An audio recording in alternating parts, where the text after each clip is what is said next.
I wasn't invited to my own sister's wedding even after paying for it. She said I didn't fit the vibe, but the smile vanished from her face when the venue canceled everything at the last minute and she realized this. I still remember the exact moment I found out. It wasn't through a heartfelt conversation, a mistake in the mail, or even a passing mention. No, I discovered I wasn't invited to my own sister's wedding the way someone finds out about a party they were never meant to know about. Through a social media post. Picture. A beautifully designed invitation card, embossed with gold lettering, delicately placed atop a white satin fabric. The caption read, "The countdown begins. Can't wait to celebrate with all my loved ones on the most special day of my life." All her loved ones, but not me. At first, I thought it was a mistake. Maybe my invitation was still in the mail. Maybe she just hadn't gotten around to telling me in person. I had, after all, spent the last 6 months bending over backward to make sure she had the wedding of her dreams. I paid for the venue deposit when she and her fiancé were short on cash. I covered the catering advance when my parents hesitated. I even gave her money for a dress that, ironically, she hadn't even shown me yet. I scrolled through the comments under the post, my stomach twisting.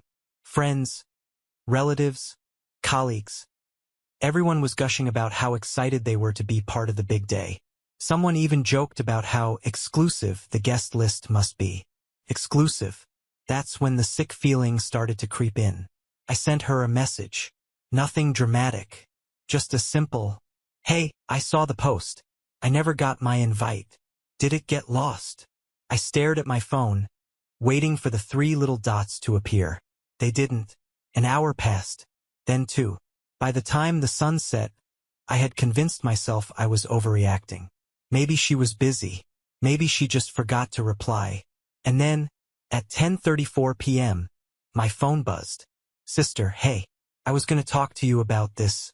I hope you understand, but we had to make some tough choices with the guest list. It's a very curated event, you know? We had to keep it elegant. No offense, but you don't really fit the vibe. I know you'll be happy for me from afar though. Love you. Curated event. Don't fit the vibe. Happy from afar." I read the message 3 times before it really sank in. I wasn't just forgotten. I was intentionally left out. And I knew exactly why. I wasn't like my sister's friends, with their polished nails, expensive suits, and artificial laughs that filled high-end cocktail parties. I didn't work in an office with a shiny title or talk about investments over brunch. I owned an auto repair shop, a successful one, the kind that made very good money, especially since I specialized in luxury vehicles. But that didn't matter to my family. To them, I wasn't a businessman. I was just a grease-stained mechanic. A guy who always smelled like gasoline, whose hands were permanently rough from years of hard work. My sister had always looked down on me for that. She thought real success meant sitting in an air-conditioned office, wearing a suit, running a respectable business, not running a garage no matter how much money it made. She never said it outright, but I saw it in her eyes every time I showed up to family dinners in my work clothes. The slight wrinkle of her nose when I walked in, the way she introduced me to her friends with a quick, dismissive, "Oh, my brother just runs some car shop," like I was an embarrassment. And now, after everything I had done for her, she had curated me out of her perfect little wedding. I had financed the wedding, and somehow I wasn't good enough to attend it. I should have seen it coming.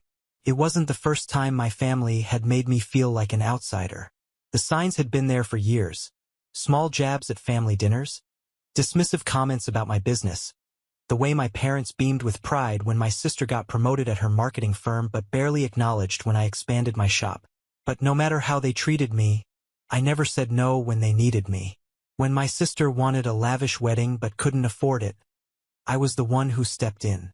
I covered the venue deposit, the catering advance, even part of her wedding dress, and I never asked for anything in return.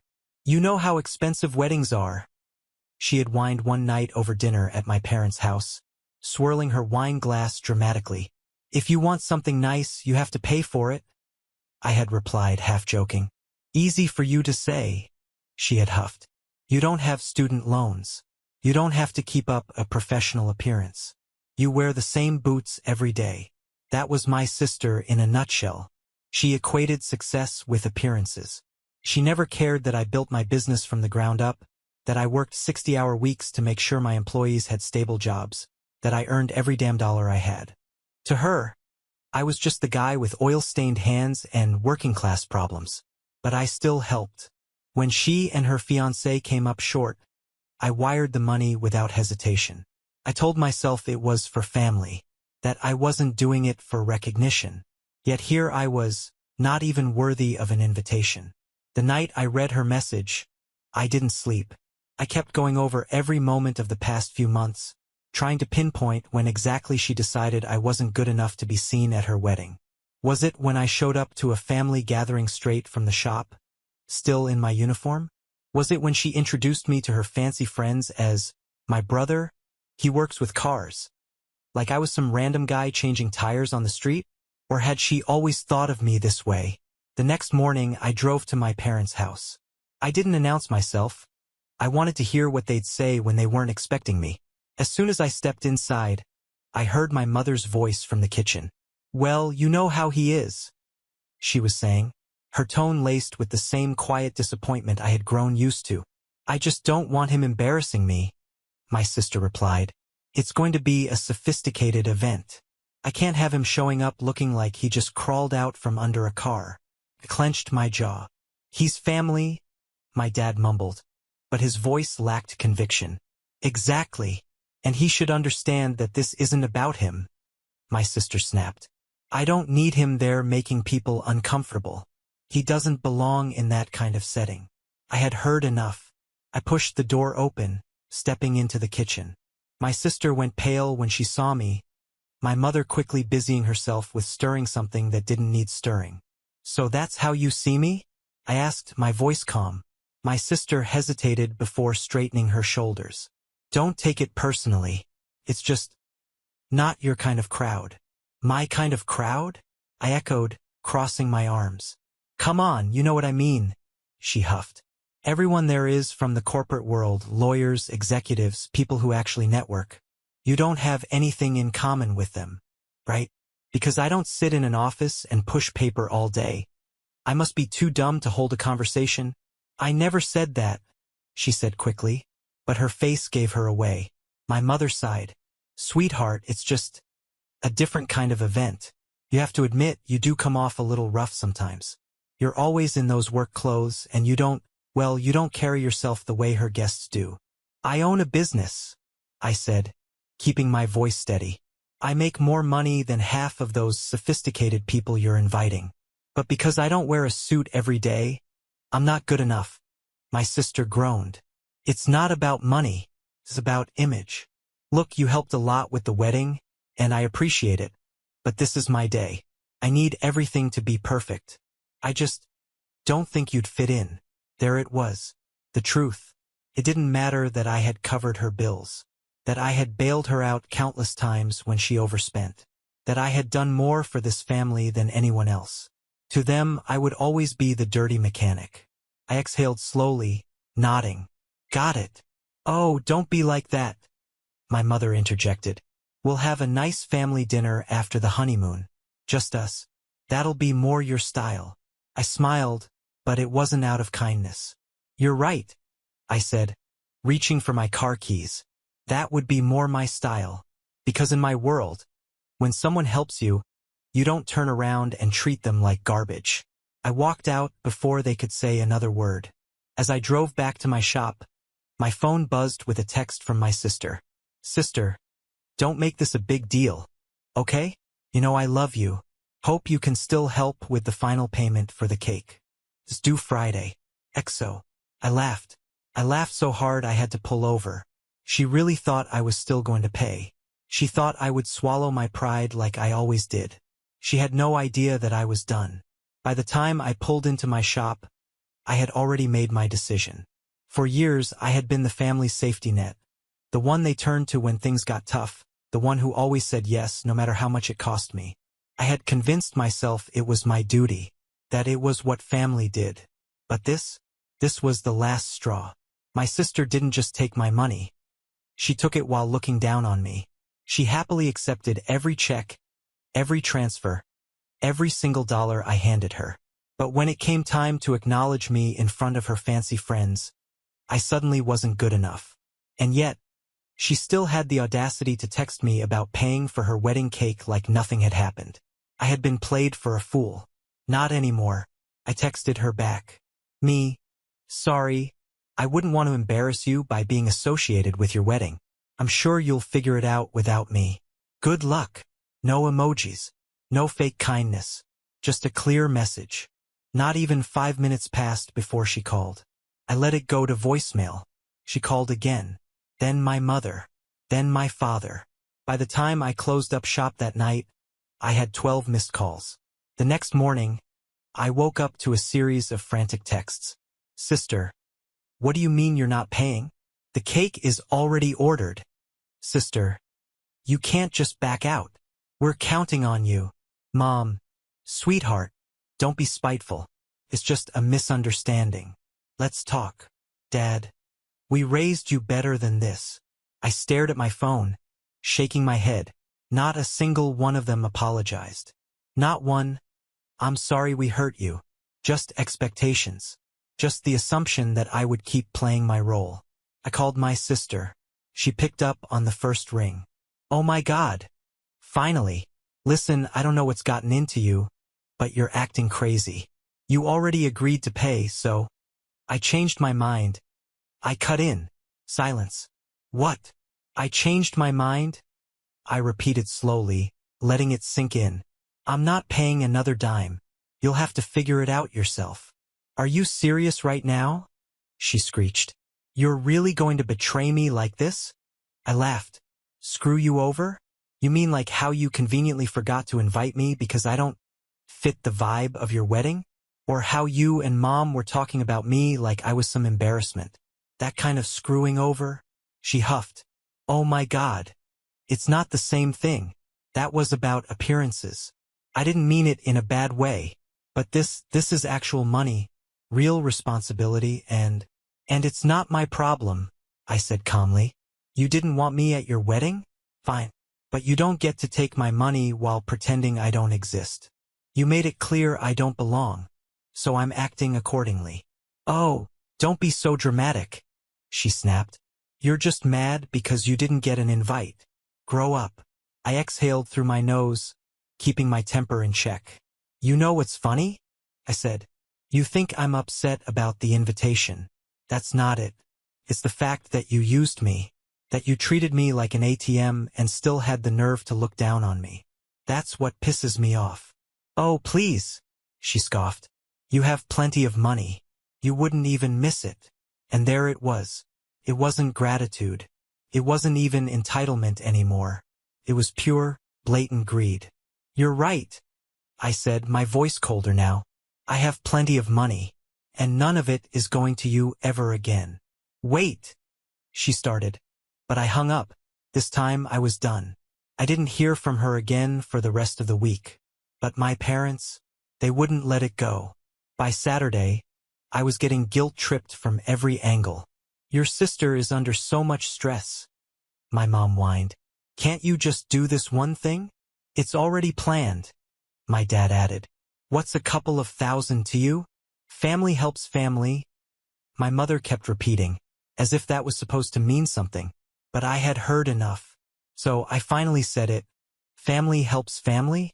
Funny, I don't remember any of you helping me when I was starting my business, or when I was working 16-hour days to make sure I could afford everything on my own, or when I paid for half of her wedding and still got treated like dirt. Silence. You guys can figure this out, I finished. I'm out. I hung up and blocked their numbers. Let them squirm. I didn't expect silence. Not from my sister. Not from my parents. Not from anyone in my family who had spent years treating me like their personal ATM. I expected calls. Begging. Maybe even some thinly veiled threats disguised as, you'll regret this, or you're being selfish. But for 2 whole days, my phone stayed silent. And that's when I knew. They weren't ignoring me out of anger. They were scrambling, trying to figure out how to replace the money I had just ripped away from them, trying to undo the damage of assuming I would always be there, no matter how they treated me. And then, on the third day, my mother showed up at my shop. She didn't call first. She just walked in like she owned the place, her eyes darting around at the cars being worked on, at my employees moving efficiently from one task to the next. I wiped my hands on a rag and crossed my arms. "Something wrong. We need to talk," she said, her voice tight. I gestured to the office. "By all means." She walked inside, sat down in the chair across from my desk, and folded her hands in her lap. She looked uncomfortable, like she didn't belong here, like she'd rather be anywhere else. I took my time sitting down. I wanted her to feel that discomfort. "Your sister is in trouble," she finally said. I raised an eyebrow. "Oh, don't act like you don't know." "I don't," I said, leaning back. "But I have a feeling you're going to tell me." She exhaled sharply, as if she was the one who had a right to be frustrated. "The bakery won't release the wedding cake unless they get the rest of the payment. The venue is threatening to cancel the reception unless she settles the remaining balance. And she still hasn't finished paying the florist." I stayed quiet. "The wedding is in 2 weeks, and she doesn't have the money," my mother pressed. "She can't cover all this on her own." "That's unfortunate," I said. She blinked at me, as if she couldn't believe I wasn't leaping to fix it. "You have the money," she said carefully, like she was speaking to a child. "You could help her, and you wouldn't even feel it." I gave her a slow smile. "And yet, here we are." Her nostrils flared. "Stop being petty. You agreed to pay, and she planned everything around that agreement. You can't just pull out at the last second." I tilted my head. "You mean like how she planned her guest list without me? Funny how that works. This isn't the same thing." "Sure it is," I said. "She made a choice. I made mine. She wanted a wedding without me in it? Great. That means she doesn't need my money either." "Oh, for God's sake," my mother muttered, rubbing her temples. I waited for her to try something new, to guilt me, to remind me that family helps family, that I shouldn't hold grudges, that this isn't how I was raised. Instead, she let out a slow breath and sat up straighter. "If you don't help her, she's going to have to downgrade everything. She'll be humiliated. People will talk." I laughed. "Now we're getting to the real problem." Her face darkened. "It's not just about appearances," she said stiffly. "She deserves a beautiful wedding. She deserves exactly what she can afford," I corrected. "And clearly, that's not the wedding she planned." Her lips pressed into a thin line. "So that's it? You're just going to sit here and let your sister suffer?" "She's not suffering," I said flatly. "She's getting a reality check. One that's long overdue." My mother stared at me for a long moment, her expression unreadable. Then she stood up, smoothed her blouse, and adjusted the strap of her purse. "You'll regret this," she said simply. I shrugged. "Maybe." She left without another word, and I felt nothing but relief. Over the next few days, the cracks in my sister's perfect wedding plans started to show. First, she posted a vague status on Facebook. "It's so hard when people you count on let you down. But I guess that's life, right?" I ignored it. Then, I got a call from a mutual cousin. "Dude, what's going on? Your sister's freaking out. She said you bailed on paying for the wedding." "That's correct," I said. "But why?" "Because she didn't invite me," I said simply. Silence. Then, "Oh, yeah. Okay, I get that." The next day, my sister texted me. "Sister, can we talk?" I waited an hour before replying. "Me? Talk about what?" "Sister, I don't want things to be like this between us. Can we meet for coffee?"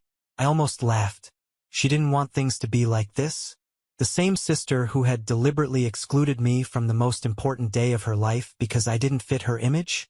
No, she didn't want things to be like this because it was inconvenient for her. But I was curious. So I agreed.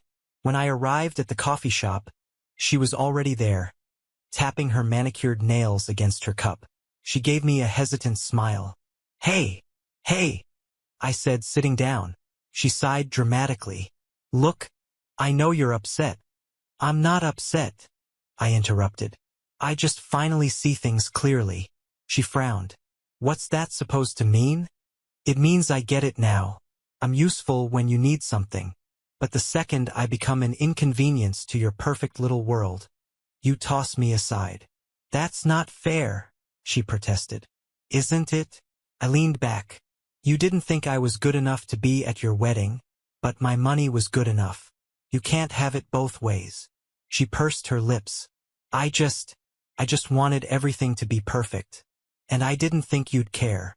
Well, now you know, I said. She hesitated. If I invite you now, will you help? I smiled. Then I stood up. Enjoy your wedding, sis, I said. But you'll have to figure it out without me. And I walked out. The morning of my sister's wedding, I woke up feeling light. No stress, no guilt, no obligations. For the first time in years, I wasn't burdened by their expectations. I had no reason to rush around fixing last-minute problems. No one was calling me to cover extra costs or begging me to step in and save the day. Because I wasn't invited. And because I had finally stopped caring. But apparently my family hadn't stopped caring about my money. At 11:27 a.m., I got the first call. Mom. I let it ring. At 11:42 a.m., my dad tried. Ignored. At 12:03 p.m., my phone lit up with a text from my cousin. Cousin. Bro. You're not gonna believe this. The venue just kicked them out. I stared at the screen. And then I laughed. The disaster. I had warned them. I had given them every chance to fix their mess. Instead, my sister assumed anyone would step in at the last second. But no one did. Without the final payment, the venue canceled. The staff literally locked the doors while the guests were arriving. People were standing outside in suits and cocktail dresses, confused, as the wedding planner scrambled to explain. And my sister? She was hysterical. The fancy 5-tier cake? Never delivered. The high-end floral arrangements? Cancelled. The high-profile wedding she had bragged about for months? Gone. At 1:15 p.m., she finally called me. I picked up. What? I said, my voice flat. Are you happy now? She shrieked. I leaned back in my chair, amused. About what? You know exactly what, she snapped. The wedding is ruined. Oh, I said casually. Didn't have enough money? You knew we didn't have enough money, she screamed. You were supposed to help. You promised. I chuckled. No, you assumed. Silence. You let me fail, she finally said, her voice shaking. No, I corrected. You failed all on your own. And then, for the first time, she broke. I don't understand, she whispered. Why couldn't you just help? After everything we've been through, after everything I've done. Everything you've done? I repeated, my patience snapping. You mean like using me for years? Like taking my money without a second thought? Like treating me like garbage the second I wasn't useful to you? I didn't mean it like that, she muttered. You never do, I said coldly. That's the problem. Silence stretched between us. Then her voice wavered. So, this is it? You're really just gonna walk away? I already did, I said. You just didn't notice until now. And I hung up. The wedding was moved to a relative's backyard at the last second. No extravagant decorations. No 5-star catering.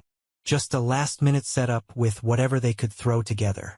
I heard that my sister spent the entire night trying to hold back tears, too humiliated to even enjoy her own wedding. I didn't reach out. I didn't apologize. I didn't check in. I let them figure it out on their own for once. And for the first time in my life, I felt free. Final update. A year later. It took months before my parents finally accepted that I wasn't going to change my mind. At first, they tried guilt, then anger, then silence. Now they treat me carefully, like they finally understand that if they push too hard, I won't hesitate to walk away permanently. As for my sister, she never apologized, but she also never asked me for money again. I consider that a win. And me?